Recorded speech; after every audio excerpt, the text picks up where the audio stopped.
Hello guys, in today's video I'm going to show you how to make all your followers can reply on your post on Instagram feeds easy and quick. First open Instagram feeds, and now once you're here click on your profile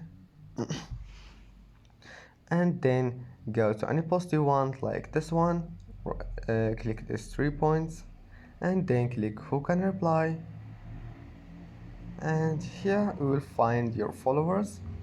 Click on it and click done.